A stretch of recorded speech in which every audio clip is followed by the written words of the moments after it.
예, 요한계시록 11장 1절에서 7절까지 읽겠습니다. 또 그 천사가 내게 막대기 같은 갈대를 주고 서서 말하기를, 일어나서 하나님의 성전과 제단과 그 안에서 경배하는 자들을 측량하라. 성전 밖에 있는 뜰은 내버려 두고 그것을 측량하지 말라. 는 이것은 이방인들에게 주기 때문인즉 그들이 이 거룩한 도성을 42달 동안 짓밟으리라.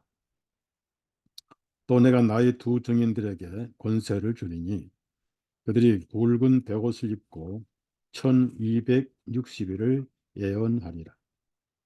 이들은 땅에 하나님 앞에 서 있는 두 올리브 나무들이요 두 등잔대들이니 만일 누구든지 그들을 해치려고 하면 그들의 입에서 불이 나와 그들의 원수들을 삼킬 것이요 누구든지 그들을 해치려고 하면 그도 반드시 이런 방식으로 죽임을 당하리라.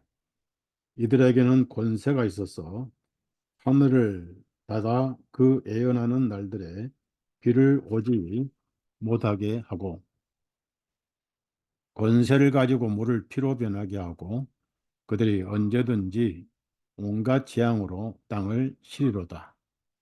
그들이 자기들의 증거를 마칠 때에 바닥이 없는 구덩이로부터 올라오는 짐승이 그들과 대적하여 전쟁을 일으켜 그들을 이기고 죽이더라. 여기까지만 읽었습니다.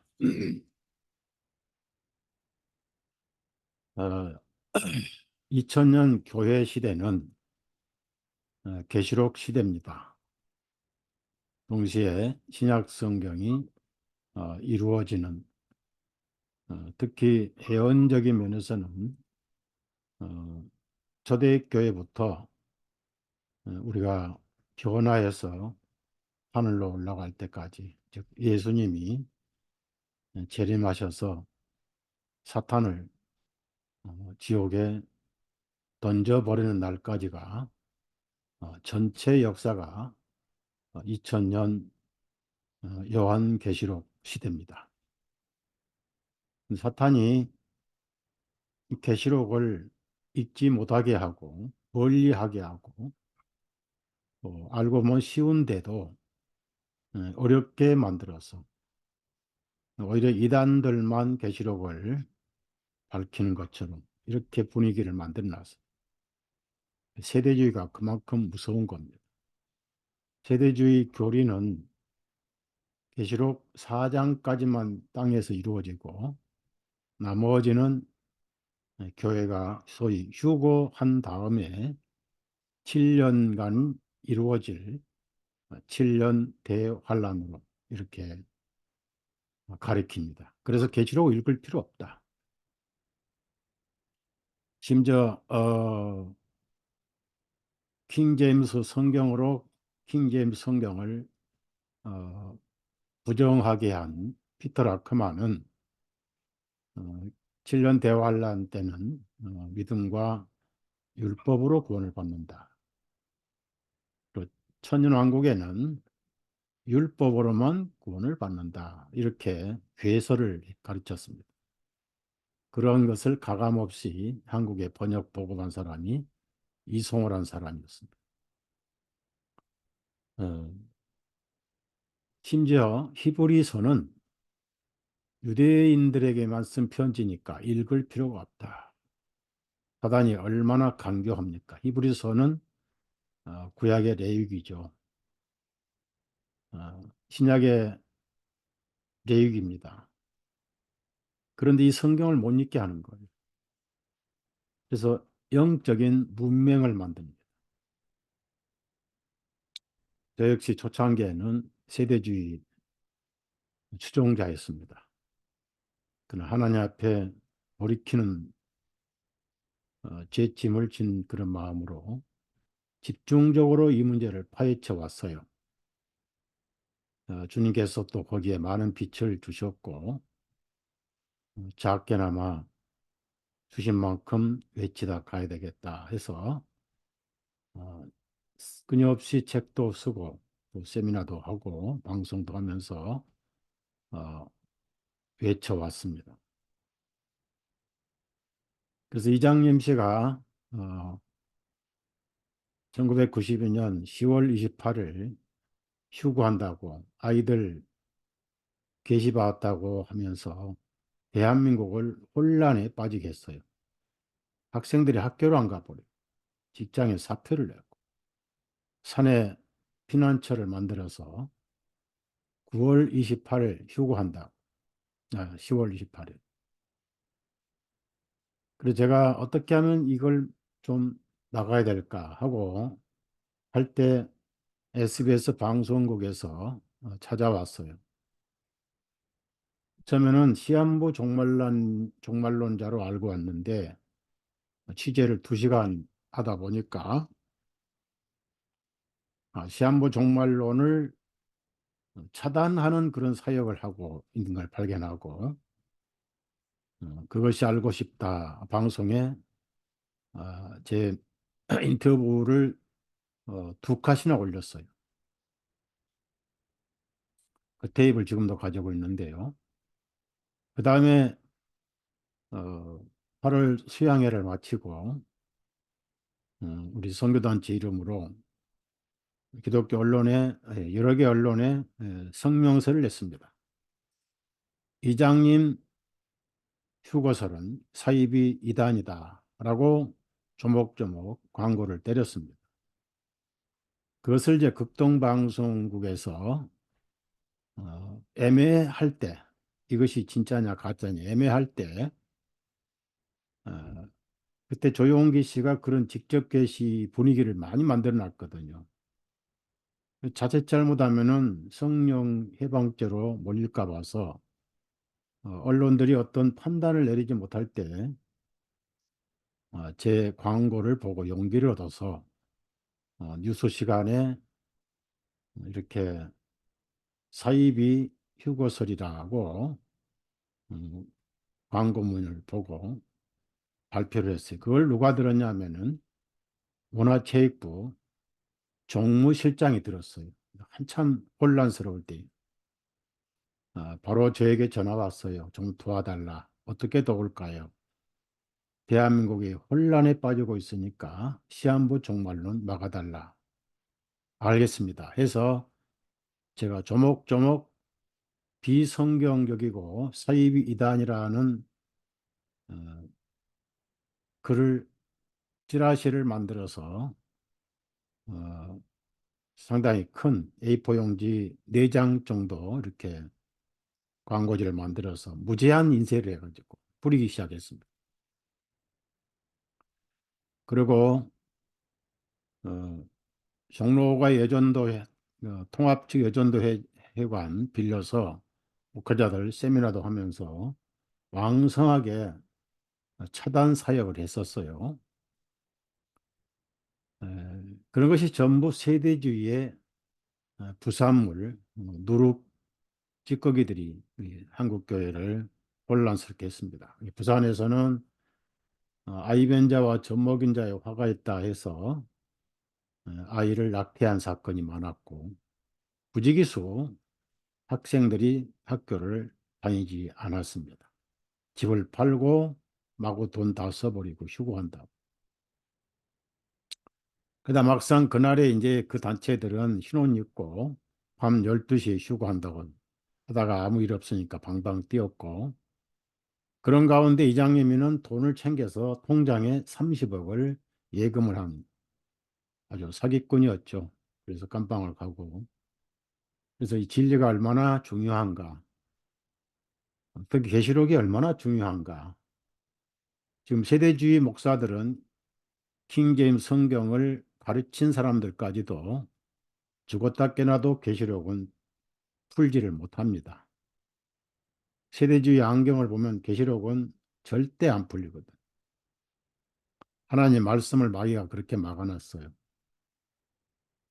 이 계시록은 7년 동안에 이루어질 책이 아니고 2000년간 이루어질 사건이고 내용은 초반부는 바벨론 영을 소유한 로마 제국이 콜로세섬이라든지 그런 데서 어떻게 사도들을 박해하고 기독교를 박해했는가 내용이고요. 3분의 2는 그 영을 그대로 이어받은 큰 바벨론, 바로 로마 카톨릭 체계가 긴 세월 어떻게 기독교를 박해를 하는가 하는 내용이고, 마지막에는 변신을 하죠. 이 짐승에서 창녀로 변신한 것이 이제 요한계시록 17장부터 그렇게 변신합니다. 이 16장은 하나님의 그들에 대한 심판이 대접 심판으로 계속 이어지고요. 그런 건 역사적인 거니까 뭐 조목조목 얘기할 필요는 없고, 여러분 제 계시록을 읽어보시면 되고요. 그래서 지금은 전 세계가 에큐메니칼 지금 전 세대죠. 종교 통합. 그래서 복음을 통합 복음으로, 에큐메니칼 복음으로 이렇게 평화란 이름 가명을 쓰고 그렇게 가르쳐 왔습니다. 그래서 이 계시록은 음, 첫 번째는 로마 제국에 박해받은 기독교인들의 이야기가 있고, 그리고 다음에는 주로 로마 카톨릭에 의해서 교회가 어떻게 박해를 받았으나 마지막에 승리를 하는 그런 내용으로 마무리가 되지요. 그리고 마지막 말씀은 내가 반드시 속히 오리라. 그 많은 박해 중에 기독교가 사라지는 것 같은 시기가 있었습니다. 그때가 언제냐면은 이 오늘 아까 우리가 11장에서 어, 어, 이 42달이라고 하는 기간이 있어요. 그러니까 이것을 그 상황에 따라서 세 가지로 예수님은 표현을 하셨어요. 42달 하면 이제 42개월이죠.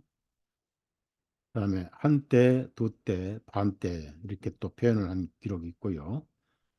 그러니까 계시록 11장에서부터 13장까지 쉽게 말씀드리면 교황 전성기에 이렇게 세 가지로 표현해요. 한때, 두때, 반때 또는 42달 또는 1260일 이렇게 표현합니다. 그래서 11장에는 한때, 두때, 반때로도 표현이 되고 12장에도 또 한때, 두때, 반때, 또 42달 이렇게 표현이 되고 나서부터는 그 용어가 14장, 15장은 이제 추수하는 기간이고 16장은 그들에 대한 하나님의 심판이 이루어지는 장이고, 그리고 17장은 이제 그 체제가 모든 종교를 포용하는, 지금 사우디하고 또 그 크리슬람이라고 있잖아요. 이슬람과 크리스찬들이 하나가 되는 그런 단일 종교. 그래서 이제 아젠다 2023, 2030, 그러니까 2030년 이제 뭐 6년밖에 안 남았네요. 저희들이 급해요.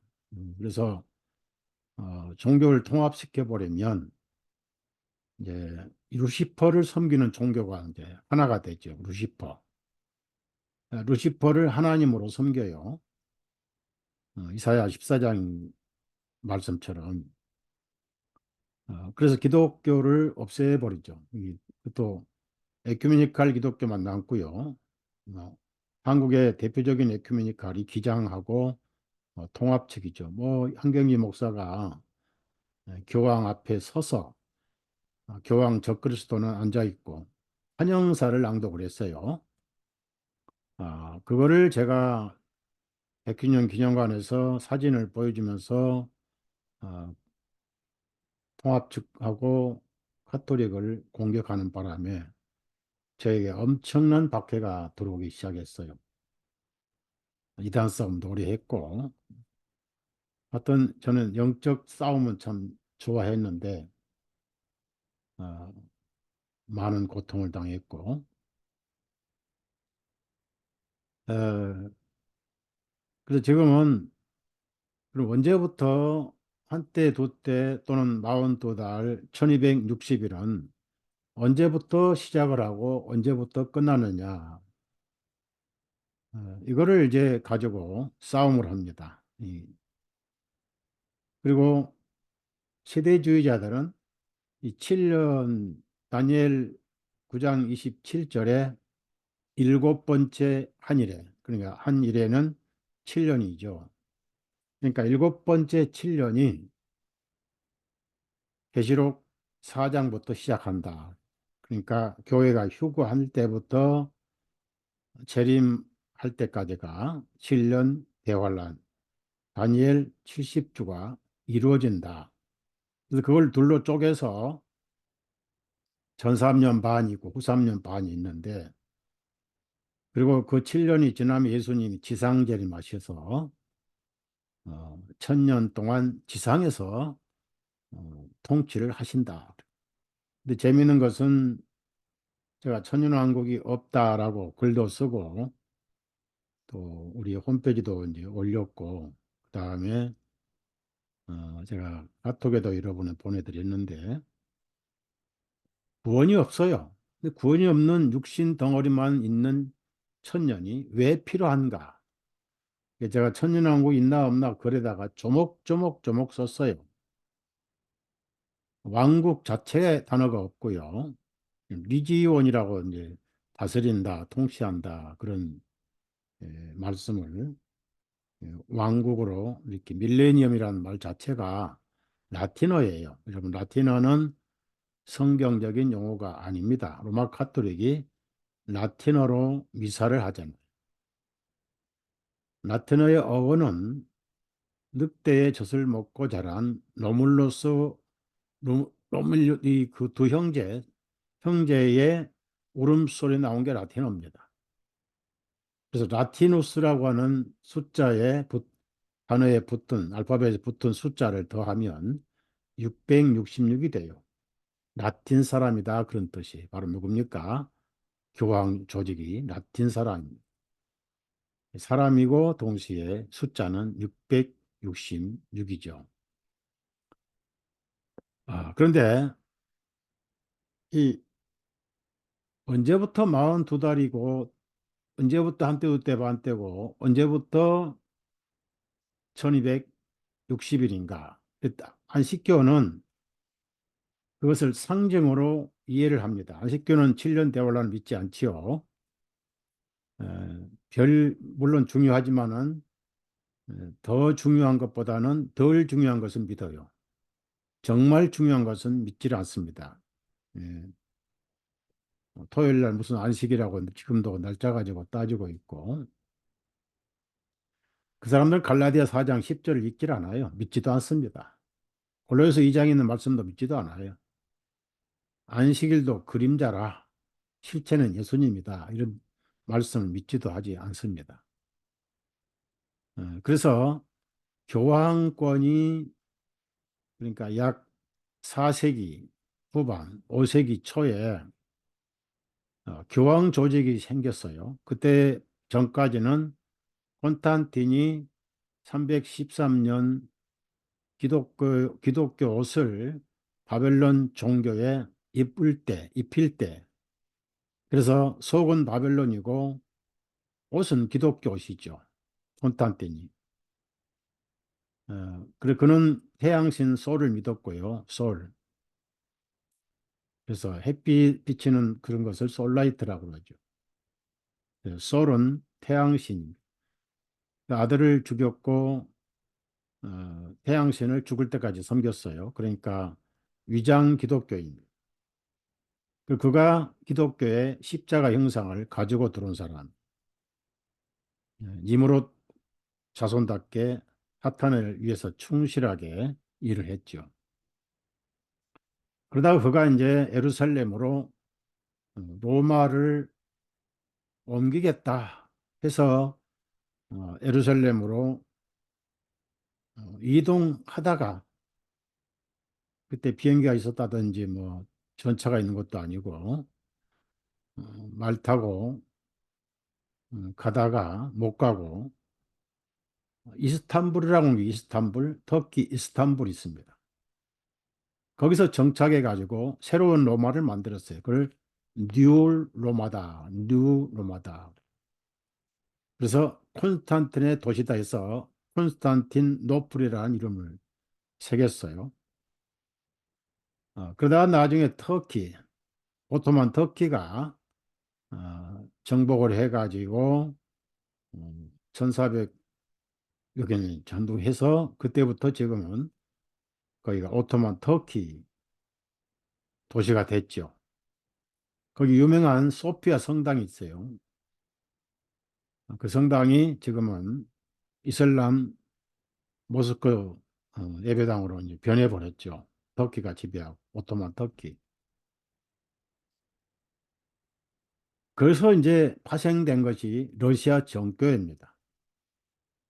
십자군을 로마의 십자군을 피해서 위로 올라가고 올라가는 게 그리스 정교회가 되었고 더 올라가서 오늘날 푸틴이 따르고 있는 러시아 정교회가 된 거예요. 영국에서 이 정교회가 독립한 것이 성공입니다. 앵글리칸이라고 그래요. 그러니까 다 동로마인 동로마인 이스탄불에서 시작이 된 거예요. 어, 제가 여유가 있으면 교회사를 좀 연구하기 위해서 이스탄불을 가고 싶은데 물 혼자는 못 가고요. 기회가 있으면 뭐 가보고 싶어요.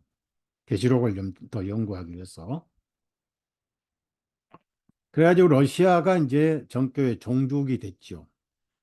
그러니까 러시아 정교회가 라이벌이 돼가지고 그걸 정리하려고 바티칸에서 수많은 시도를 했지만 다 실패했죠. 지금 우크라이나 전쟁도 다 정교회를 말살하기 위한 에,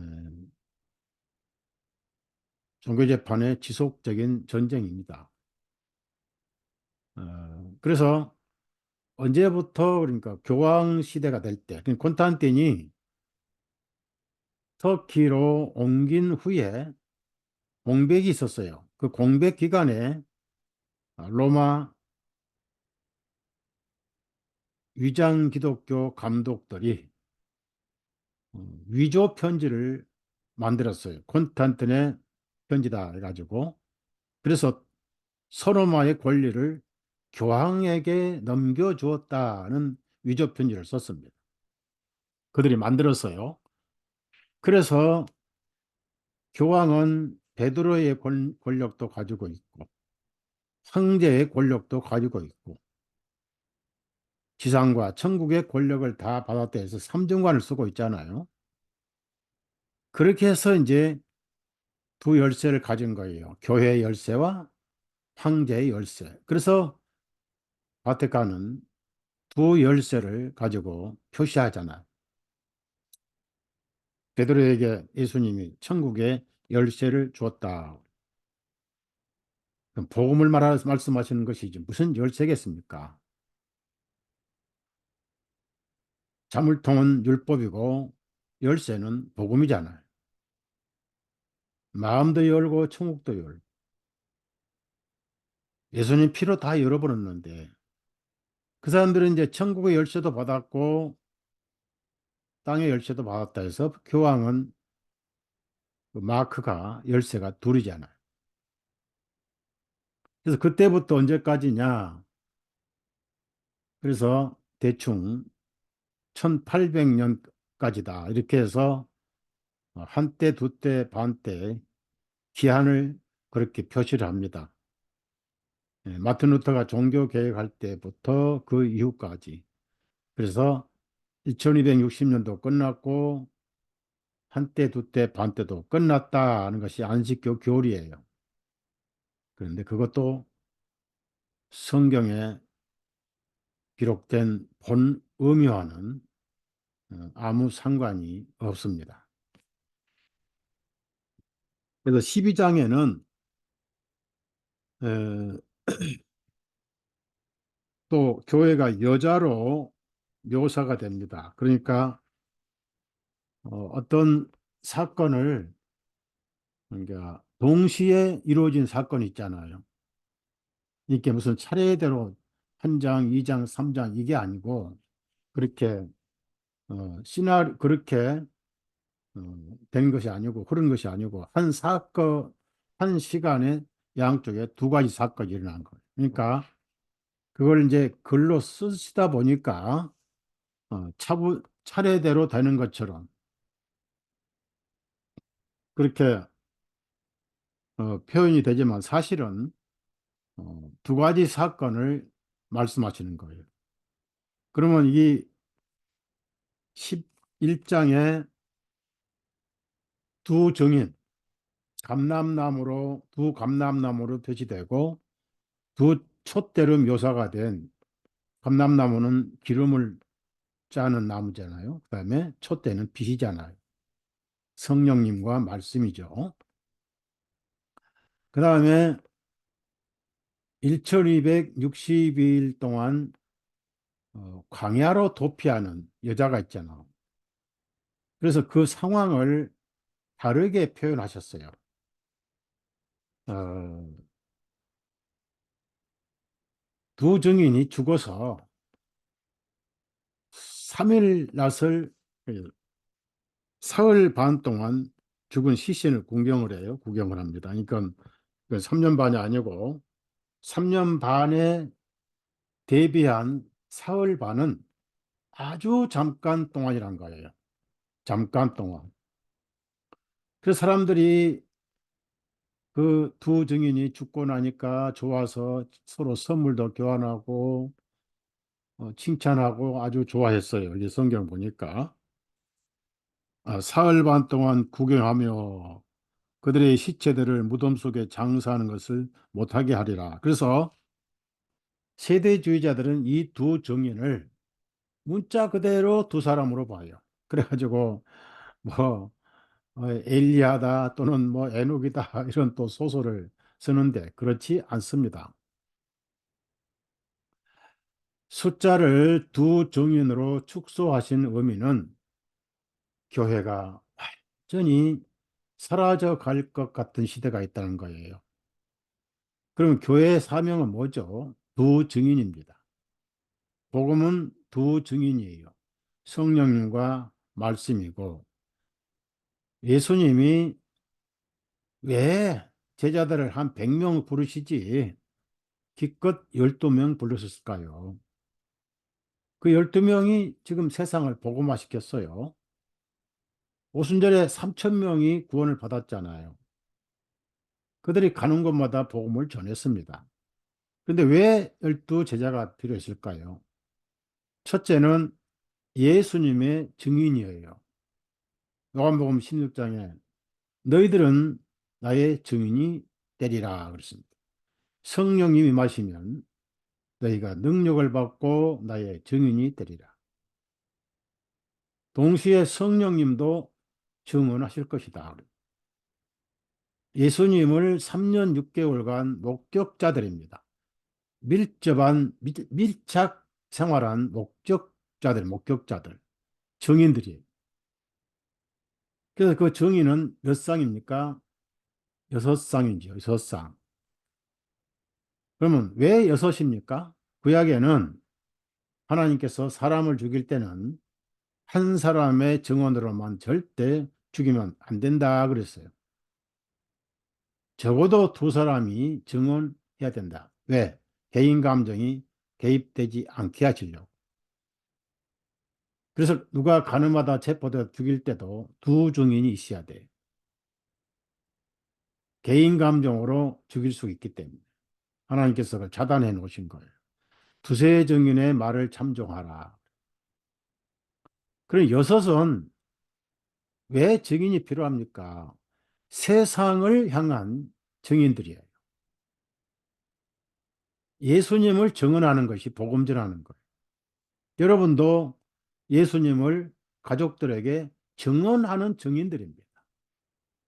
그런데 대부분 다 벙어리예요. 묵비권을 쓰고 있어요. 아마 여러분 가서 너는 왜 복음을 가지고도 내 증인 역할을 못했냐 하면 하늘에 가서도 유구무원이 될지도 몰라요.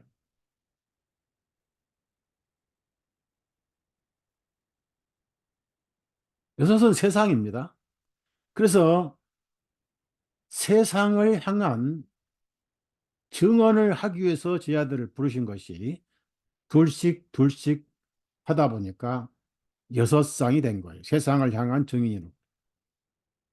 그래서 12명 필요했던 거예요. 그들은 잘했어요. 목숨 걸고 증언했어요. 사도들 전부 순교했어요. 사도 요한만 기름가마 속에 들어갔다가 튕겨 나와서 베드로가 너 이제 곧 순교할 것이다 그러니까 혼자 죽기는 좀 아까웠던지 옆에 있는 요한을 보고 이 사람은 앞으로 어떻게 될 것인가요? 그랬어요. 내가 올 때까지 그를 두고자 한들 너는 무슨 상관이냐? 그랬어요. 올 때까지 요한계시록을 쓸 때까지는 땅에 놔둘 것이다는 암시가 들어있었던 거예요. 여러분이 사명 다 하기 전까지는 하늘에 가고 싶어도 못 가요. 바울 사도도 내가 원하기는 주님과 함께 있고 싶지만 주님의 남은 고난을 채우기 위해서 내가 땅에 있는 것이 너희들에게 유익하다. 이런 쪽으로 말씀했어요. 저 역시 마찬가지입니다. 제가 성경 출판할 때까지는 하나님 안 데려가셔요. 하나도 못 건드려요. 그럼 성경 출판하면 이제 끝났으니까 데려가실 거냐? 또 제가 일을 만들면 돼요. 일을 계속 만들어 한 사람이니까 만들면은 또 만들 때까지 또 안 데려가셔요. 하나도 못 건드려요. 그래서 두 증인은 끝까지 교회가 사라질 것 같고 죽었습니다. 그래서 그들이 볼 때, 즉 예수님의 적들이 볼 때, 바티칸이 큰 바벨론이 볼 때, 짐승이 볼 때는 기독교가 완전히 사라진 걸로 쾌재를 부른 때가 있었어요. 그때가 바로 서기 천년경 유럽에서 기독교가 사라져 간 적이 있었습니다. 어디로 간지 아세요? 전부 다 피에몬드라고 하는 이태리 북부 알프스 산속으로 다 도망가 버렸어요. 카톨릭만 남아있고 그다음에 사이비 기독교만 남아있고 거듭난 그리스도인들, 성경을 보존하고 번역한 그리스도인들은 존재할 곳이 없었어요. 유럽 어디에도. 그때가 표를 안 받고는 살 수 없는 시대였습니다. 직장도 못 다지고 사업도 못하고 그래서 표를 받지 않는 자는 사고 팔지를 못하게 했다. 요즘에 베리칩을 안 받으니까 사고 팔지 못하게 한 이런 식의 소설이 아니고 카톨릭 신자가 아니면은 살아갈 수가 없었어요. 그냥 살아만 못 가는 게 아니라 전부 목을 잘라버렸어요. 참수를 해버렸어요.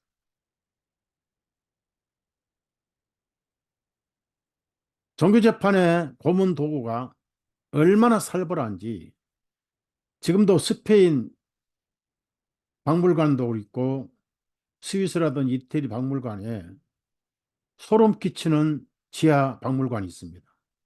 잡아다가 고문하고 손톱을 빼고 가죽을 벗기고 가슴을 자르고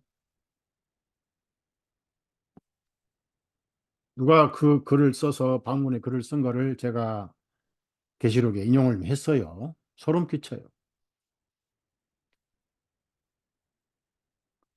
그러니까 유럽이나 중동에 기독교가 아예 안 보였어요. 전부 피해망도 골짜기로 전부 숨어버렸어요. 알프스 아시잖아요. 알프스 거기가 얼마나 산악지대인지. 나폴레옹 그 알프스를 넘어서 해가지고 뭐 나폴레옹 사전에는 불가능이 없다 이런 말도 신조어가 나오고 했죠. 그런데 세상에서는 거의 기독교가 자치를 감춘 것처럼 보였어요. 그래서 죽었다 이렇게 표현이 된 거예요. 그러면 이제 그것을 계시록 12장에 또 어떻게 표현하시냐면은 한때, 두때, 반때, 사흘 반이 이제 그랬는데 계시록 12장에는 1260일을 에스겔 40일 한 년으로 보는 것처럼 이스라엘 역사를 1260년으로 성경학자들은 다 해석을 합니다. 그래서 언제부터 언제까지 1260년이냐 이게 이제 쟁점인데요. 7년 대원란은 아예 그것도 없고 문자대로 보니까 교회가 극심한 박해를 피해서 광야로 도피한 시기로 표현합니다. 거기에 영적인 것과 문자적인 것이 포함되어 있어요. 교회가 1260년 동안 광야로 피난을 가요. 바로 알프스 산맥에 숨어 있으면서 성경을 보존했던 알비겐시스, 왈덴시스 그리스도인을 말합니다. 제침내교 그리스도인들. 그때는 칼빈파도 없었고 웨슬레파도 없었고 아예 없었어요. 카톨릭 아니면 제침내교회, 아나베프티스트. 그분들이 성경을 보존했어요. 헬라어 성경을 보존하고 라틴어 성경도 보존하고 라틴어로도 번역이 됐거든요. 성경이. 특히 헬라어를 보존했어요. 그래서 그들이 보존한 성경에 의해서 마틴 루터도 영향을 받았습니다. 지은글이라든지 후기 개혁자들이 영향을 전부 제침례 교도를 통해서 배운 거예요. 거의 다 동굴에서 얼어 죽었고 배고파 죽었고 말로 다 할 수 없는 그래서 제가 가진 원서가 몇 가지 있어요. 피에문드 골짜기라는 또 왈덴시스 그리스도인 심지어 어린이들 전도용으로 만화같이 생긴 그런 책도 제가 확보를 해놨어요. 요즘 우리 신앙생활 창피할 정도로 게을러요. 그분들에 비하면. 그래서 프랑스에서 용병을 모집해 가지고 알프스 산속에 동굴 속에 숨어 있는 그리스도인들을 발본 세고나라고 교황이 명령해 가지고 프랑스 군인들이 알프스까지 올라가서 그 산 꼭대기에 동굴에 불을 피우고 또 돌을 쌓고 그렇게 해서 굶어 죽은 얼어 죽은 그리스도인들이 엄청납니다. 그것을 기록한 책이 원서가 있어요. 만화책도 있고 눈물 어린 책입니다. 아, 그 알프스 얼음산 눈이 쌓인 만년설이 쌓인 곳이에요. 그래서 계시록 16장 보면은 물의 원천에 하나님의 심판이 쏟아져요. 물의 원천이 스위스 호수 산맥 산간지대를 말합니다. 거기에 있는 기독교인들을 학살했으니까 그곳에 하나님의 심판이 쏟아지는 거예요. 마지막에는 짐승의 자리에 쏟아지니까.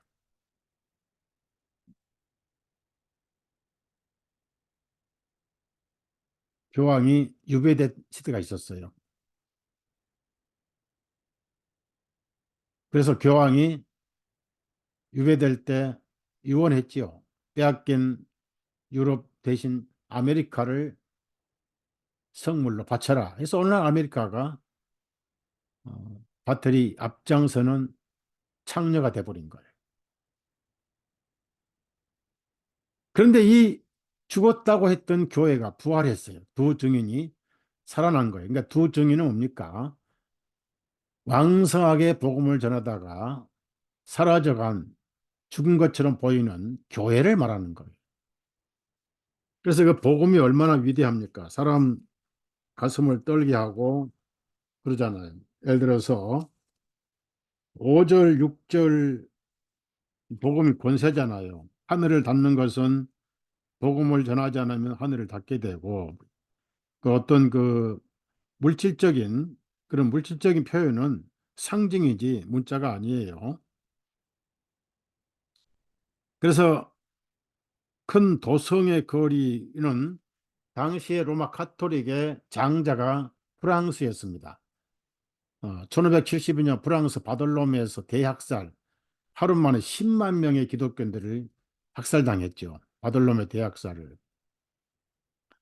그러니까 그 당시 1000년 때부터 1300년까지가 왈덴시스 알비겐시스가 순교당한 전성시기였어요.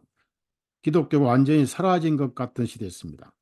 그래서 잘했다고 지들이 박수를 치고 또 축하하고 선물도 보내고, 실제 교황 메달에는 선물을 주는, 그리스도인들이 시체를 앞에 두고 선물을 교환하는 그런 메달이 있어요. 제 계시록에 그림 다 올려놨습니다.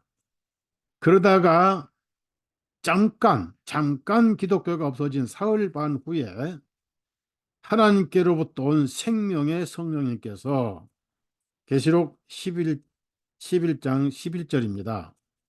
제가 읽겠습니다. 3일 반 후에 하나님께로부터 온 생명의 성령님께서 그들에게 들어오시매 그들이 자기 발로 일어서니 그들을 구경하던 자들에게 큰 두려움이 떨어졌더라 그랬어요. 기독교가 사라졌다고, 두 증인이 없다고, 이제 죽었다고 했던 로마 카톨릭이 그 3일 반 동안은 즐겁고 잔치하고 선물 교환했는데, 갑자기 기독교가 살아났고 부활해 버렸어요. 그걸 보고 두렵고 공포감을 느꼈습니다. 뭘 의미합니까? 죽었다던 기독교가 마틴 루터의 신앙 개혁을 통해서, 그리고 멀리는 이제 웨슬레라든지 주잉글이라든지 뭐 이런, 좋은 본교도 해당이 됩니다. 이런 분들이 복음을 전해가지고 유럽 전역에 복음이 전파하기 시작하고 성경이 출판되기 시작한 거예요. 마틴 루터가 1522년에 독일어로 최초의 신약 성경을 번역을 해버렸어요. 성경 말씀은 능력이 있잖아요. 골수까지 쪼개는 능력이 있잖아요. 복음은 능력이잖아요. 죄인을 변화시키는 능력이 복음이잖아요. 디나미스, 다이나마이트 언어입니다. 로마서 1장에 능력이라고 그랬죠. 능력. 사람을 변화시켜 버리잖아요. 그래서 수많은 그리스도인들이 복음을 전해가지고 1522년에 신약 성경을 독일어로 번역을 했어요. 그래서 유럽 전체가 성경 번역 운동이 일어납니다. 성경 읽다 보니까 교황 저놈 저 그리스도구나, 우리가 속았다. 수많은 그리스도인들이 종교재판당에서 파형당하고 목 자르고 이마에 표시 안 하면 무조건 죽여버리는 세상이에요. 그러다가 이 성경 번역 운동이 퍼지고 퍼지면서 영국의 르네상스 문화가, 식민지 문화가 모든 나라들을 지배하면서 1611년 영어로 번역을 한 거예요. 이걸 제임스 왕의 번역이라고 해요. 그 사람이 번역한 게 아니고 그 사람 명령으로 번역을 했죠. 48명의 최대의 언어학자들이 번역했어요. 6개 팀이 6번씩 돌아가면서 체크해가지고 만든 것이 1611년 킹 제임스 영어 성경입니다. 그때부터 영어 문화가 전 세계에 퍼지면서 식민지 문화가 되면서 카나다 영어권, 필리핀 영어권, 호주 영어권, 싱가포르도 영어죠. 그러면서 오늘날 세계가 영어화가 돼버렸어요. 그 나라 국어가 있는가 하면은 세계어가 지금 영어잖아요. 사탄이 스페인어를 세계어로 써먹으려고 했습니다. 그래서 미국의 콜럼버스가 미국 대륙을 정복해서 저 스페인의 여왕의 명령대로 가톨릭에 헌사를 하려고 했습니다. 미국을. 그런데 실패했습니다. 그 대신 남미 가서 스페인, 남미를 다 장악했잖아요. 지금도 멕시코부터 해서 남미는 브라질은 또 언어가 스페인 언어가 아니죠. 같은 가톨릭이죠.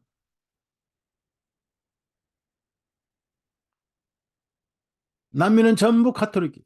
가톨릭 가는마다 지금도 빈부차가 격심하고 도덕이 완전히 타락해버려. 신부들이 전부 훔쳐다가 다 가져갔어. 금이고 뭐고. 삼지 운동이라고. 갓을 하나님을 위해서, 글로리 영광을 위해서 골드를 뺏어가는 이 삼지 운동이었어. 손목 다 잘라버려 인디안들. 잉카 제국의 미스터리 멸망 천만에요. 해골이 득실거리는 그 골짜기 전부 인디안들 해골들 다 카톨릭이 칼로 목 잘라버리죠. 손목 잘라버려. 하나님께서 세계를 마지막에 복음 전하시기 위해서 아메리카를 지켜주신 거예요. 미국을. 100년 전까지만 지켜주셔서 지금은 카톨릭이 다 장악해 버렸어요. 미국도. 큰 바벨론에 속해 큰 바벨론 앞잡입니다. 나토 앞잡이라 그 말이에요. 지금 미국이 나토 우크라이나 안 도와주면 전쟁 끝났죠. 그렇게 해서 킹제임스 성경이 전 세계에 퍼지면서 선교사들이 너도나도 가지고 복음을 전파했어요. 인도의 윌리엄 캐리가 갔죠. 아프리카의 리빙스턴이 갔잖아요. 자, 이런 일이 일어나면서 계시록이 이루어지고 있는데, 그러면 계시록에서는 다른 표현으로 이게 11장에는 숫자가 너무 적어서 기독교가 없어진 것처럼 보였기 때문에 두 증인으로 축소가 됐고, 그러지만 끝까지 증언하고 있다. 순교하면서도 증언한다. 스가랴 4장에 나오는 14장 4절에 나오는 두 촛대, 두 감람나무를 묘사를 한 거예요. 즉 비유를 했다 그 말. 그러니까 항상 계시록은 구약 성경을 배경에 두고 예수님 말씀하신 것. 어려운 성경은 아니에요. 그래서 이제 광야로 도피했잖아요. 그 알프스 산맥 속에 숨어서 교회가 보존됐잖아요. 그게 이제 12장에 여자를 광야에 가서 1260일 동안 한때와 두 때로 부양받게 함이니라 그랬습니다. 자, 계시록 12장 6절을 봅시다. 그 여자가 광야로 도피하였는데 교회입니다. 교회 여자. 그곳에는 그녀를 1260일 동안 부양하시려고 하나님께서 그녀를 위해 예비하신 곳이 해두신 게 있더라. 이게 이제 알프스 산맥입니다. 그러니까 절대 교회는 죽지 않습니다. 지옥의 권세가 지옥의 문이 이기지 못하리라고 했습니다. 예수님이. 이 반석에 세운 교회 지옥의 문이 이기지 못하리라 해서 여러분을 지옥이 이기지 못해요. 여러분 앞에 지옥 문은 닫혀버렸어요. 천국 문은 열려 있습니다.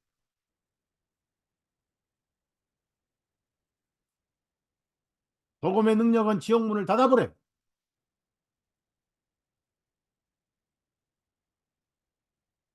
그리고 사탄이 쫓겨납니다. 이제 권세가. 구절이 그렇고요. 그래서 그 교회가 어떻습니까? 11절 읽습니다. 그들이 어린 양의 피와 자기들의 증거의 말로 그를 이겼으니 그들은 죽기까지 자기들의 생명을 사랑하지 아니하였도다. 표를 안 받았다고 칼로 목을 짜도 자르시오 하고 순교했고 그들을 위해 기도했어요. 불타 순교하면서도 사형 집행자들을 위해서 기도했습니다. 자기들의 생명을 아끼지 않았도다 하니까 목숨을 걸지 않으면 구원받기 어려운 시대가 바로 계시록 11장 시대였어요. 11장, 12장 시대, 13장까지 그렇습니다. 그런데 표현을 다르게 하죠. 1260일, 그 다음에 한때, 두때, 반때, 42달. 이걸 표현을 다르게 했지만은, 그 다음에 14절에 또, 13절, 용이 자기가 땅으로 내쫓긴 것을 보고 남자아이를 낳은 그 여자를 박해하니, 남자아이는 결국 예수님을 의미하고요. 예수님에 의해서 낳은 교회지만은 또 교회 때문에 예수님이 세상에 오신 것을 묘사를 합니다. 그 여자에게 큰 독수리의 두 날개들을 주었더니 이것은 여자가 광야에 있는 자기 처소로 날아가서 그곳에서 그 뱀의 얼굴을 피하여 한 때와 두 때와 반 때를 부양받게 하려 함이라. 그래서 여기서 이제 뱀이 물을 토해 가지고 떠내려가려고 하는데 이게 뭐냐면은 초창기에 침례가 구원이다는 교리를 교황이 만들었어요. 그래서 온 기독교가 침례가 구원인 것으로 믿게 될 거 했을 때 하나님께서 그걸 막으신 거예요. 예수님 피를 부정하잖아요. 침례가 구원이면. 지금도 침례가 구원이다라고 하는 그 어리석은 사이비 복음들이 가끔 있어요. 침례는 구원의 증거도 아니에요. 구원의 증거는 믿음이고 말씀일 뿐이지 첫 순종의 걸음일 뿐이고 침례 안 받고도 순종 잘하는 사람도 있고 강도는 그럴 시간도 없었잖아요. 그러니까 침례가 그렇게 중요하지 않기 때문에 바울 사도는 내가 침례를 준 적이 별로 없었다. 나 침례 주러 온 것이 아니다. 그랬어요. 그러니까 그런 의식에 너무 연연하지 마시라는 얘기죠. 그러나 우리가 그런 기회가 주어지면 순종해야 돼요. 세례는 비성경적이에요. 그 다음에 요즘 복음교회 아직도 성부와 성자와 성령의 이름으로 그 자체가 국문학도 모르는 사람이 성부, 성자, 성령의 이름 그랬어요. 침례를 주노니. 그럼 이름 누군가 얘기해야 될 거 아니에요? 성부가 이름입니까? 성자 이름입니까? 성령 이름이냐고요. 유치원생이 물어봐요. 가서 성부와 성자의 성령의 이름인데 얘야 성부가 이름이냐? 아니요. 성부의 이름이 있는데 성자의 이름도 있는데 성부 이름은 여호와하고 성자 이름은 예수님이고 성령의 이름은 없는 것 같은데 그게 정답이에요. 아직도 복음교회가 성부와 성령의 성령의 이름으로 침례를 해요. 이름이신 예수 그리스도가 빠져버렸어요. 그렇게까지 하면 그렇지만 성경은 성경이 사실은 사실입니다. 순종은 여러분 자신의 문제고 그 다음에 이제 13장이 이 짐승의 전성기입니다. 전성기. 여기도 42달이 나와요. 13장. 그 다음부터 이제 안 나와요. 그 다음부터 이제 그 순교당한 사람들이 살아서 이제 영광을 받는 게 14장, 15장이고 추수를 하잖아요. 그리고 15장은 17장은 16장은 이제 심판. 그 교회를 박해했던 현장의 심판이죠. 백보자 심판은 아니고. 그다음에 이제 13장은 교황 짐승 전성기예요. 그래서 이 전성기에 그 교황 입에서 하나님을 모독하는 그런 표현을 많이 했죠. 자기가 하늘이라고 그러고 하나님이라고 그러고 13장 5절을 보세요. 5절. 5절에 그 짐승의 큰 일들을 말하며 신성을 모독하는 입이 주어졌으며 교황 입에서 자기가 하나님이라고 하나님도 자기 말대로 순종한 데 있다고 소리했어요. 42달 동안 계속할 능력이 주어졌더라. 자, 여기서 저와 여러분이 오늘 분명히 해야 할 풀어야 할 숙제가 하나 있는데요. 안식교처럼 교황이 시작되고 교황이 쇠퇴할 때까지가 1260일이다 또는 42달이다. 한때, 두때, 반때다 하는 1260년 기간을 말하는 게 아니라는 얘기죠. 그러면 42달, 1260일, 한때, 두때, 반때는 동일한 시기를 말합니다. 왜 예수님은 교황 전성기 기간을 세 가지로 표현하셨는가? 여러분, 역사를 보면요. 기독교는 한 번도 편할 날이 없었어요. 순교 아니면 배도밖에 없었어요. 세상에서는 너희가 환난을 당하나 말씀 문자 그대로입니다. 세상에서는 가끔 너희가 환난 당하나 그 말씀 아니에요. 세상에서는 너희가 쾌락을 즐기고 즐기고 평안하게 있다가 나를 같이 있을 것이다. 그런 말씀 없어요. 세상에서는 너희가 환난을 당할 것이나. 바울 사도는 우리가 많은 환난을 받아야 하리니 그랬어요. 작은 환난이 아니.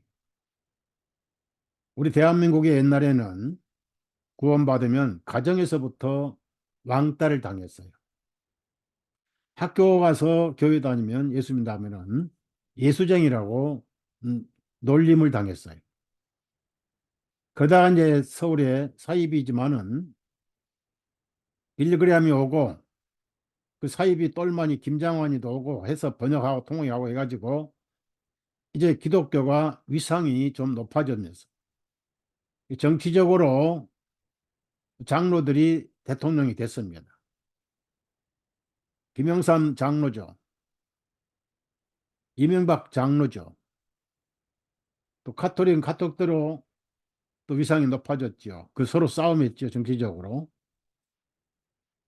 김대중이 그 영세명이 토마스 모 영국의 티, 그 틴데이를 화형시켰던 종교재판관 이름이 토마스 모예요. 그 이름을 영세명으로 교황이 주었지요. 노무현 대통령 영세명이 유수도죠. 문재인 대통령 영세명은 티모티죠. 전부 다 고해성사가 있죠. 그 고해성사들은 박홍 예수의 그 서강대 대학 총장이 박홍 김대중 고해성부였죠. 신부였죠. 노무현 고해신부 부산의 송기인 신부였죠. 문재인 대통령 만든 사람도 송기인 신부였죠. 그래서 개신교와 가톨릭이 영적 정치적 전쟁을 했는데 그때부터 이제 기독교인들이 조찬 기도회 해가지고 CC 대표 김주근 목사가 대통령 초청해서 조찬 기도회 위상을 높여갔는데 옛날에는 아주 조롱받았어요, 기독교가. 근데 저는 모르고 이 빌리그레암 존경했는데 프리미스 33도 최근에 그 정체가 드러나가지고 바티칸으로 개신교를 끌고 가는 피리 부는 산하였다는 걸 알고는 소름 끼쳤습니다. 그러니까 우리가 구원받고 나서 반드시 고난도 함께 받으라고 빌립보서 나와 있잖아요. 구원받고 하늘에 가는 그날까지가 우리가 대환란이에요. 세상과 타협하지 않으면 대환란을 우리가 겪으면서 가는 거예요. 그래서 교회가 생길 때부터 예수님이 오실 때까지 기간이 정확하게 한때, 두때, 반때고 42달이고 1260일이 되는 겁니다. 아직 안 끝났어요. 자, 그러면은 시대마다 박해는 달랐죠. 대한민국의 일제시대에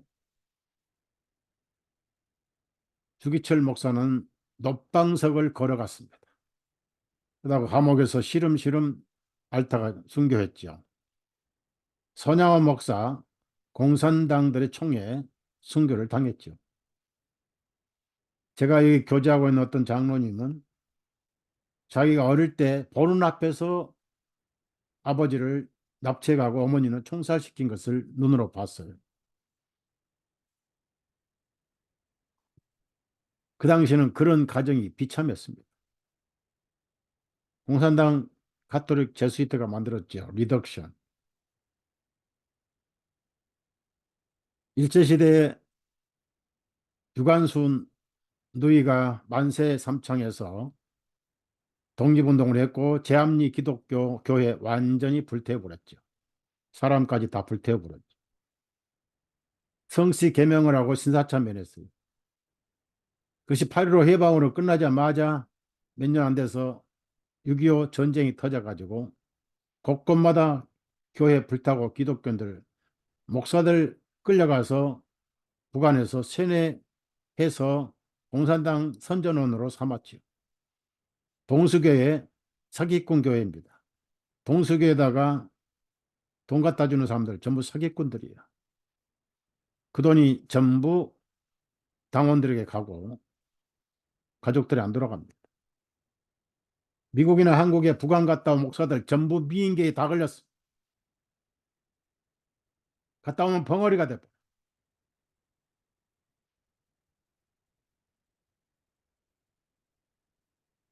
에큐메니칼이 다 속아버린 거예요. 자, 그러면 교회가 시작할 때부터 오실 때까지가 왜 42달이고 7년도 아니고 1260년, 60년이며 1260일이냐 이겁니다. 다니엘 9장 마지막 성질 27절을 잘못 해석해서 바로 그 중간에 3년 반을 계시록에 42달간 있다. 이렇게 해서 전 3년, 후 3년 반을 나눈 거예요. 그러면 계시록에 42달은 전 3년 반이 아니라 후 3년 반으로 그 세대주의가 만든 작품입니다. 제가 이 놀란 것은 다니엘 이 박윤선 박사의 이 주석의 계시록 보면은 다니엘 7년을 세대주의처럼 먼 미래에 있을 것이다. 적그리스도가 나온 다음에 있을 것이다. 합동측 총신대 교수가 그따위 글을 써놨어요. 자, 그러면 이 책은 500페이지입니다. 이게 무슨 책이냐면은 계시록과 요한계시록과 이 다니엘 책을 주석을 쓴 책인데요. 어, 이 책은 영국에 있는 엘리엇 박사라는 분이 목회자인데 평생을 기울여서 쓴 다니엘과 계시록 해설책입니다. 근데 이 책이 몇 권인지 아세요? 네 권, 1, 2, 3, 4권이 시리즈가. 한 권에 500페이지니까 2000페이지. 이 원서를 복사한 걸 제가 입수를 했어요. 영국에서. 그러면은 다니엘이 계시록이 7년이라면 뭘 7년을 가지고 이렇게 복잡하게 2000페이지나 쓸 게 있습니까? 이게 아니거든요. 이거 역사거든요. 그러니까 교회는 두 세력에 의해서 박해를 받았습니다. 콘스탄틴이 기독교 옷을 입을 때까지 그 전에는 로마 콜로세움 원형 경기장에서 얼마나 많은 그리스도인들이 순교했습니까? 가끔 영화에 나오잖아요. 구아 바데스라든지.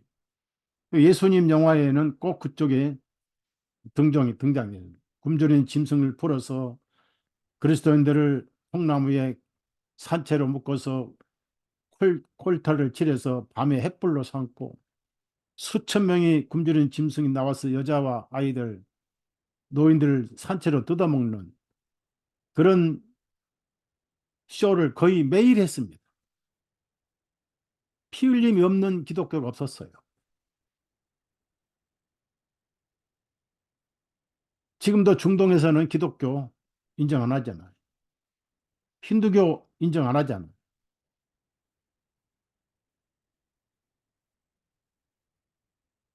그 다음에 콘스탄틴이 이제 기독교로 가장을 해서 카톨릭식 기독교만 살려주고 진짜 기독교들은 전부 죽였어요. 어디로 갔느냐? 로마 지하 카타콤으로 다 숨어버렸어요. 공동묘지. 저는 복이 많아서 콜로세움도 2번 가봤고 카타콤 콘바스 지하 공동묘지도 저는 답사를 했습니다. 미로의 동굴이라고. 거기 가면 성경이 없으니까 벽에다가 성경 그림을 그려놔요. 벽이 홈이 파졌어요. 3개, 2개씩. 시신을 거기다 묻었던 겁니다. 글로 다 도망가 버렸어요. 그래서 그 숨어있는 기독교인들을 어떻게 밖으로 끌어내게 할까? 네로가 죽였던 기독교인보다 더 많이 죽인 사람이 콘스탄틴입니다. 그래서 위장 표시를 만들었습니다.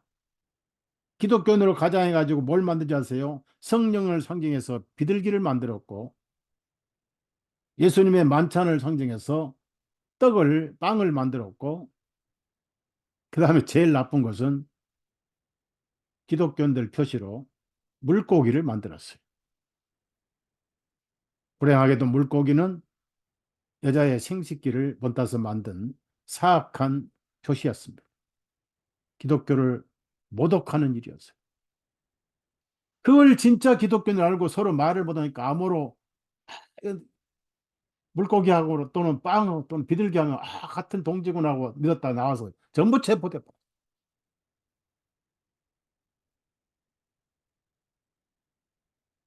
그렇게 순교한 후에 기독교는 숨고 하면서도 계속 펴지고 펴지고 하다가 안 보이는 것 같은 시대가 10세기부터 13세기까지, 그러다가 죽었던 교회가 살아나면서 전 세계에 왕성하게 복음을 전한 때가 언제죠?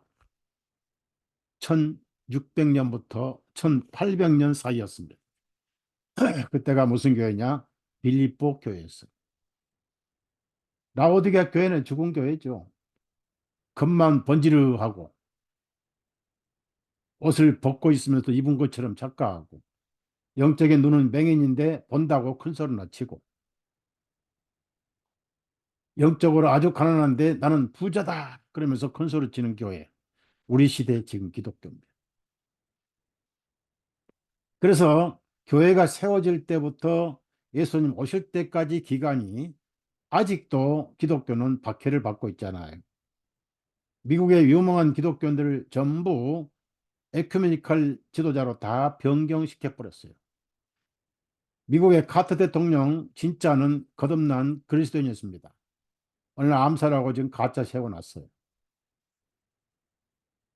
유명한 성서 침례교회 미국을 성서화했던 위대한 목사가 있었는데 그 죽여버리고 쌍둥이 목사로 바꿔치기 했습니다.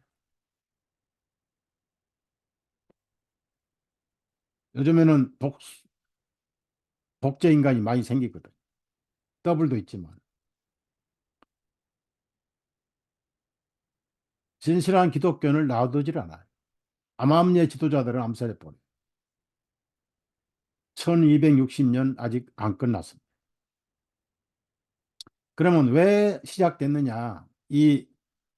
그렇게 후 3년 반 적그리스도가 7년 평화조약, 중동의 평화조약을 하고 지금 세대주의자는 그 누가 나올 거라고 기다리고 있습니다. 지금 저 중동의 팔레스타인 전쟁과 중이스라엘 전쟁을 항구적으로 7년간 평화조약을 맺을 누가 나올 거다. 그놈이 적그리스도다 하면서 그 교리로 진짜 적그리스도 교황을 잘 또 덮어주고 있죠. 그것도 킹제임스 성경으로. 이성호가 그랬고 정동수도 그렇게 하고 있어요. 영적 맹인들 같으니. 근데 아니에요.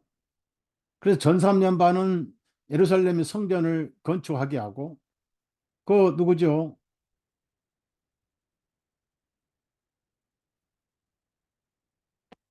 남미의 대통령이 가가지고 성전 건축해 주겠다고 그러면서 빨리 메시아가 와야 된다고 그따위 헛소리를 했어요. 그 나라가 지금 경제가 엄청 어렵습니다. 아르헨티나. 그러다가 이제 갑자기 그 안에 컴퓨터 우상을 세워서 우상이 말도 하고 그다음에 그 우상과 이렇게 해놓고 하다가 다시 붉은 송아지를 잡아서 피를 뿌리고 신성 모독이죠. 예수님 피를 100% 부정하는 것입니다. 하다가 갑자기 3년, 7년 중간에 그 조약을 깨고 그 우상으로 말을 하게 하면서 전 이스라엘 사람들을 그 우상 숭배하게 한다고 그래요. 그때 교회는 이미 하늘에 간지 3년 반이 됐고 그러면서 경배하지 않는 자에겐 또 짐승의 표 베리칩을 받게 하고 가차없이 단두대에 목을 자르는 것이 후 3년 반이다. 그래서 그 후 3년 반을 42달이라고 가리킵니다. 그러다가 이제 많이 죽고 표를 안 받은 사람은 살려주고 이 배도한 사람만 남고 그 기독교인들이 시도 없이 다 숨겼을 때 예수님이 지상재림하실 때 7년이 차면서 숨겼던 사람들 불어나서 천년 동안 왕노를 한다. 이게 세대주의 소설이고 시나리오죠. 그럴싸하게 재밌잖아요.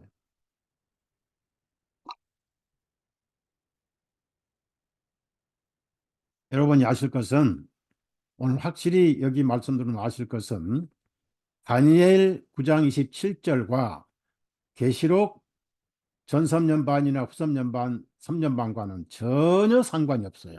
별도의 애언이고 우선 이거는 2000년 교회 시대에 계속 이루어져 왔고 지금도 마무리돼가는 아직도 1260년 기간이에요. 다니엘은 스데반 순교할 7년이 다 이루어졌고 그 중간에 예수님이 피 흘려서 속죄가 이루어진 거예요. 그리고 그 복음이 유대인들에게 우선권이 주어졌기 때문에 나머지 3년 반이 더 필요했던 건데 그 시기를 맞춰서 바울 사도가 히브리서를 썼습니다. 그리고 스데반이 마지막 전도하다가 배반당해서 돌로 맞아 순교하면서도 저들을 용서해 주옵소서. 네, 영혼을 받으시옵소서. 일단 다니엘 9장 한번 가보자고요. 그러면 이 다니엘에도 과연 적그리스도가 등장하냐? 등장합니다. 우선 9장 보기 전에 다니엘 7장을 보십시다. 7장 보면 25절에요. 그가 이 교황 조직이 그가 지극히 높으신 분을 대적하여 큰 말들을 말할 것이며 다니엘 계시록에 나온 말씀은 똑같죠. 13장과 또 지극히 높으신 분의 성도들을 지치게 할 것이며 교회를 받게 할 것이다. 또 때들과 법들을 변경시키려고 생각할 것이라. 예, 가른나를 변경했습니다. 율법도 제2계명 없애버렸어요. 또 성도들은 그의 손에 넘겨지는데 한 때와 두 때와 반 때까지 그 공간에다가 뭐라고 쓰냐면은 교회 시대라고 쓰세요. 몇 년부터 몇 년까지가 아니에요. 교회 시대, 복음 시대가 한편으로는 영광이면서 한편으로는 박해 시대입니다. 박해 없는 기독교는 없어요. 26절에 그러나 심판이 시작되리니 성도들이 그의 권세를 빼앗아 끝까지 그것을 소멸하고 멸망시키리라. 결국은 교회가 이긴다는 말씀이고요.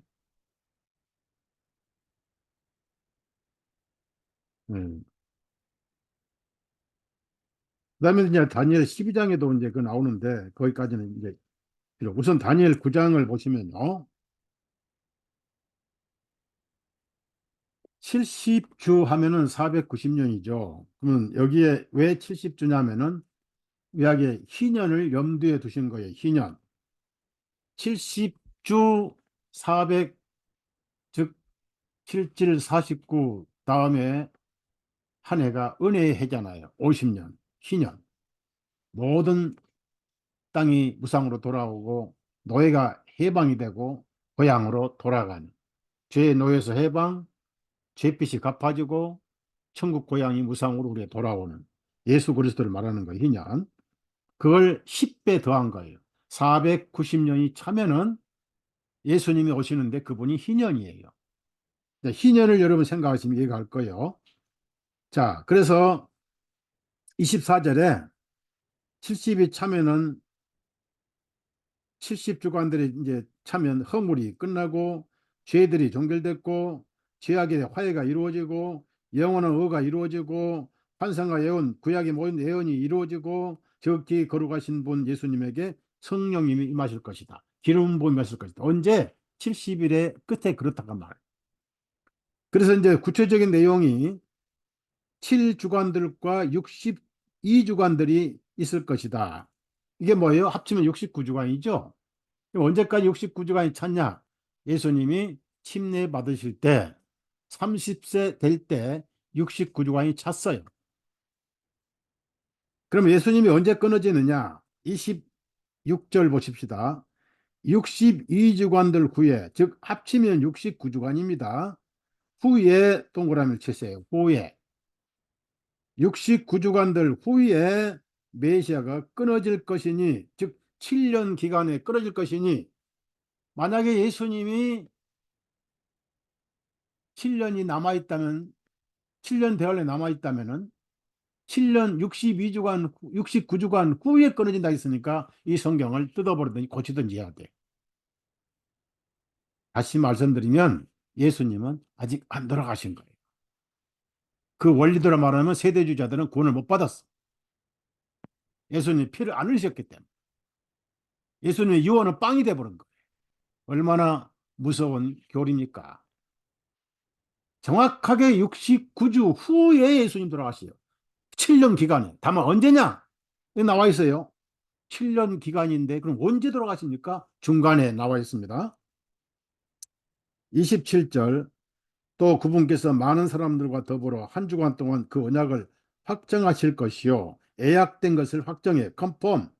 비행기 예약하면 레저베이션이 있고 그 다음에 컨펌이 있어요. 이건 확정입니다. 3일 전에 확정해야 돼. 비행기 예약하면. 그 주 중간에 중간 줄을 치시면 뭐 하세요?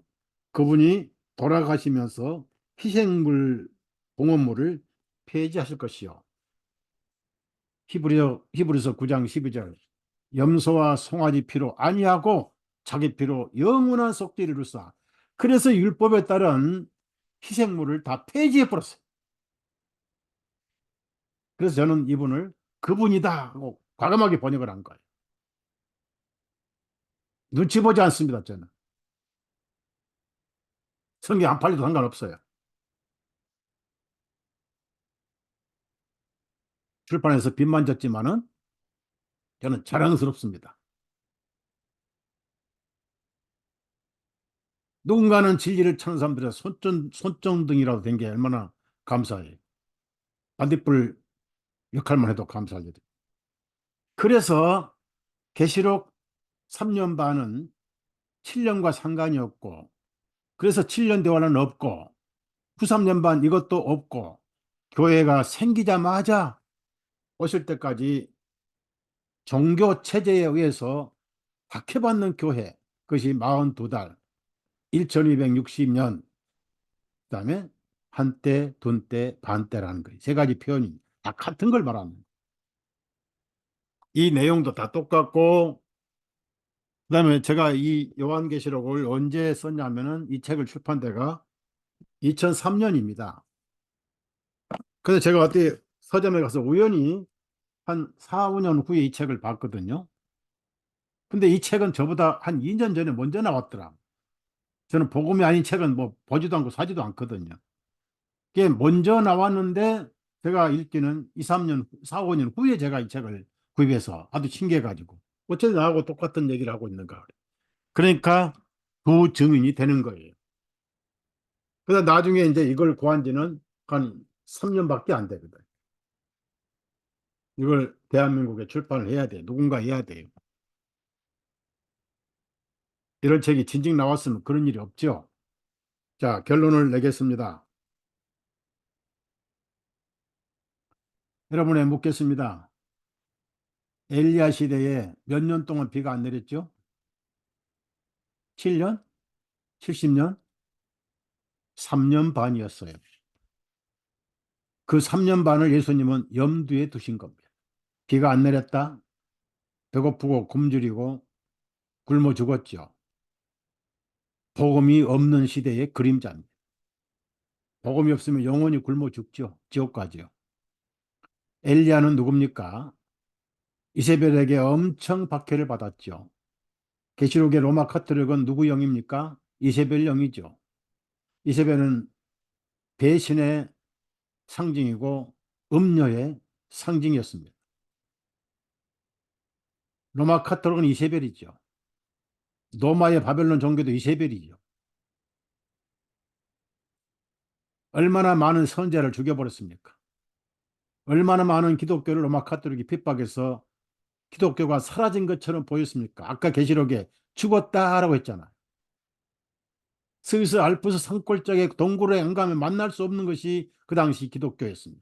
성경도 자취를 가면 전부 불태워 버렸어요. 몰수해 버렸어요. 그런 시대가 있었습니다. 그래서 엘리야가 뭐라고 그랬지요? 성경 찾지 않겠습니다. 나만 남았나이다. 그랬어요.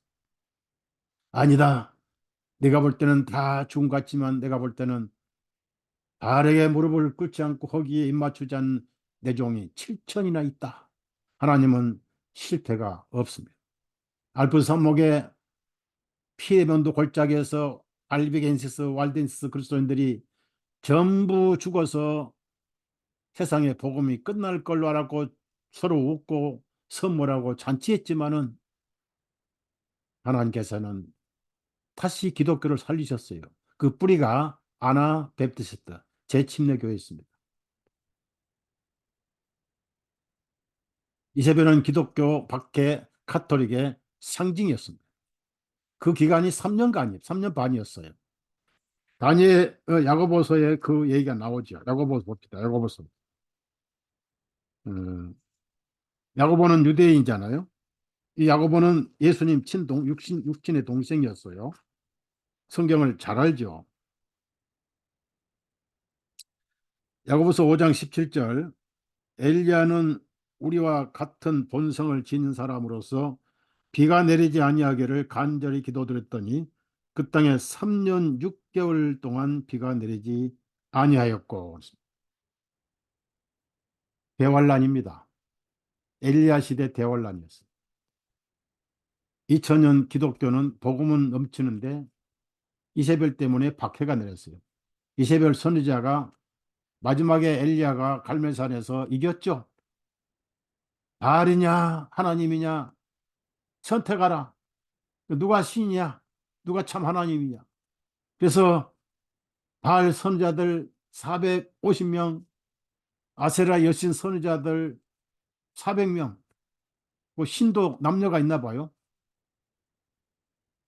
안상홍 증인에 한번 저에게 찾아왔더라고요. 뭐라고 합니까?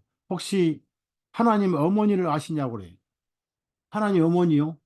나 그런 어머니 모르는 게 좋아요. 내 쫓아버렸어. 그래서 아침부터 태양을 빌고 12시까지 소식이 없으니까 자기 몸에 피를 흘리고 생 난리를 치니까 바알이 죽었는지 출장 갔는지 여행 갔는지 모르겠다 하고 엘리야가 조롱하다가 저녁 제사 드릴 때 희생물 드릴 때 단을 쌓고 거기에 물을 3번이나 부어서 흐르게 하고 거기다가 희생물을 바쳐서 피를 흘릴 때 하늘에서 불이 내려와서 완전히 태워버렸어요. 백성들이 전부 깨달았습니다. 와, 바알은 죽은 신이고 하나님은 살아계신 분이다 해가지고 저 선지자들 전부 잡아다 죽여버려가지고 850명이 그날 전부 다 처참하게 죽었어요. 이날이 예수님 오신 날이 될 거예요. 그 전에 엘리야처럼 기독교가 사라진 것처럼 보일 때가 있었지만 마지막에 한 번 더 극심한 42달 잔여 기간이 이루어질 것입니다. 열왕기상 시간상 많이 열왕기상 예,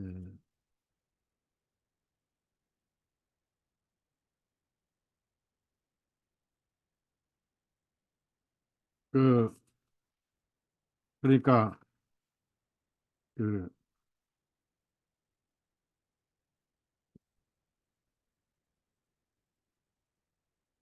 엘리야 시대에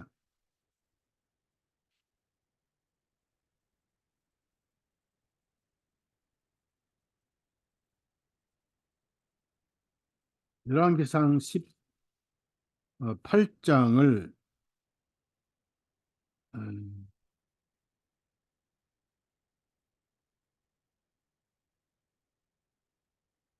읽겠습니다. 여러 날이 지난 후 제3년에 주님의 말씀이 엘리야에게 임하여 말씀하시기를 가서 아합에게 보이라. 그리하면 내가 땅 위에 비를 내리리라. 이건 이제 3년 반 후에 그 선지자들 태양신 선지자들 전부 때려잡은 후에 손바닥만한 구름이 보이더니 전체가 구름이 깔려서 비가 내리기 시작을 했어요. 그래서 그런 비를 뭐 늦은 비, 뭐 이른 비 이렇게 표현하면서 고난의 3년 반이 끝났어. 풍요로운 농산물이 풍성하게 생산이 됐습니다. 굶어 죽는 사람이 없었어요. 예수님 오실 때 모든 그리스도인들은 영광체로 변해버립니다. 풍성한 영광이 여러분에게 주어질 것입니다. 그러면은 이 3년 반, 영적인 42달, 2260년이 언제쯤 끝날 것인가 하는 사인이 있을 거 아니에요. 주일날 저녁에 제가 말씀드렸죠. 사단이 잠깐 풀릴 것이다. 그랬죠. 그래서 새 예루살렘이 교회와 하나님의 고성, 영역, 진영을 총공격할 것이다. 그러자마자 예수님이 재림하셔서 지옥에 전부 쳐놓을 것이다. 그래서 우리는 영광의 나라로 데려가실 거다. 여러분, 신랑이 신부를 사무치게 그리워하듯이 여러분도 예수님을 사무치게 그리워하셔야 돼요. 고난이 적은 사람들은 점점 있다 오십시오. 좀 늦게 오십시오. 옛날에 어떤 그 임종할 때 어떤 목회자가 임종 예배를 이렇게 지켜봤는데 돈이 아주 많은 과부가 하나 있었어요. 이분이 이제 임종하면서 큰 소리를 한마디 외친 게 있어요. 기독교인인지 아닌지는 모르겠고, 주님, 제 영혼을 받으십시오. 이렇게 임종해야 되는데, 안 돼! 그러고 죽었어요. 왜 안 돼? 쓸 돈이 너무 많은데 못 쓰고 죽는 게 억울해서, 안 돼! 하고 비명을 지르고 죽더랍니다. 여러분, 그럴 돈이 없으니 감사하십시오. 마음이 돈에 가 있잖아요. 부자처럼. 자, 제가 오늘 여러분에게 15분 도시 자료를 보내드렸어요. 이게 언론에서 말로만 나온 게 아니라 지금 건축이 거의 끝나고 있고 한국은 대구로 표시됐더라. 거기는 포로 수용소입니다. 전자 스마트가 모든 사람들의 생각까지 다 5G를 통해서 다 컴퓨터에 노출이 돼 버려요. 그리고 15분 도시는 자동차가 없습니다. 그 경계선을 벗어나면 가차없이 체포되거나 박탈당하게 됩니다. 무서운 시대가 지금 시작되고 있어요. 이것이 설마란 말로 위로받지 마세요. 사실이 그렇습니다. 클라우스 수왑이라는 사람이 그 짓을 하고 있어요. 그래서 그 사람 한 말이 그런 일들이 쓰나미처럼 몰려오고 있다라고 했습니다. 자유가 없는 세상. 그 다음에 2024년부터 새로운 팬데믹이 올라올 것입니다. 팬데믹은 전염병이죠. 앞으로의 백신은 강제로 맞게 될 거예요. 어떤 일이 있어도 맞지 마십시오. 이래저래 죽을 거 안 맞고 죽는 게 복이 있을 겁니다. 고생을 덜 하는 거죠. 우리는 순교 시대에 살고 있어요. 그래서 하나만 말씀 더 드릴게요. 엘리야의 시대, 이세벨이 하나님의 선지자들을 엄청 죽여버렸어요. 로마 카톨릭 이세벨 악령이 엄청 많은 기독교인들을 파형시키고 목 자르고 표를 표시 안 하면 다 죽이고 그런 세월이 지금은 에큐메니칼 하면서도 암암리에 암살하고 선교사나 전도사를 박해라 전도자를 어, 끝이 오고 있다는 얘기죠. 세계가 하나로 통일되고 화폐도 없어지고 핵전쟁을 준비하고 있고 2030년 유엔 아젠다 21에서 2030까지 지구를 70% 90% 90%를 말살시키겠다. 그래서 조지아에 있는 그 비석을 세웠죠. 10개국 언어로 10계명을 세웠죠. 거기에 인구를 5억만 남기겠다. 누가 폭파시켜 버렸어요. 공무적인 일이죠. 그런 거 보면은 이제 이 상징적인 1260년, 1260일, 42달. 자, 보세요. 사탄이 바알신을 가지고 음녀 이세벨이 참 선지자 엘리야를 박해한 거. 이거는 음녀 이세벨 영을 가진 로마의 바벨론 종교와 큰 바벨론 로마 카톨릭이 기독교를 박해하는 완벽한 그림자였습니다. 그 3년 반은 고난의 숫자입니다. 7년은 완전 숫자고 8은 새로운 숫자입니다. 할례를 8번째 받은 것은 새로운 피조물이다. 저와 여러분은 8회에 속해 있습니다. 예수님은 제8일에 부활하셨습니다. 예수님의 이름은 헬라어로 크리스토스 888입니다. 오늘 여러분은 팔자가 좋으신 분들이에요. 첫째, 구원받으셨죠. 888은 예수님에게 속해 있죠. 새로운 피조물이죠. 일곱째 날은 율법에 속했지만 8번째 날은 은혜에 속한 날이죠. 그래서 초막절 여덟 번째 날이 가장 축하가 큰 날이었죠. 오늘 여러분이 이 말씀 듣는 것도 팔자가 좋아서 그렇습니다. 예수 믿는 거 상팔자입니다. 여러분 심령에. 그래서 예수님이 3년 반에 고난당하신 거예요. 왜? 고난의 숫자기 때문에. 고난의 극치가 다 이루었다 하시며 운명하실 때 예수님이 받으신 고난 때문에 저와 여러분은 영원한 영광과 행복을 누리게 된 겁니다. 열심히 감사하게 찬송하십시오. 아까 보여드린 그 음악 축제, 찬송 축제는 이미 끝났습니다. 두 번 다시 그런 시기는 오지 않습니다. 앞으로 여러분들이 배도나 하지 않으면 기적이 될 것입니다. 전도 어렵지 않습니다. 쉽게 아직은 어렵습니다. 전도가 얼마나 어려운지 마음이 거의 다 갖춰져 있어요. 관심이 없어요. 제 개념이 사라졌고 아파하고 통회하고 가슴을 치는 일은 지금은 미친 사람 취급당합니다. 하나님 아버지, 제가 너무 하나님을 아프게 했습니다. 그런 마음 정도는 가지고 있어야 될 거예요. 그래서 한 번 닫으면 열자가 없는 그분께서 땅에서 하늘문을 닫을 날이 가까이 오고 있다. 구원받은 거 감사하십시오. 가족을 구원하십시오. 가족 없는 천국, 외로운 천국이 될 것입니다.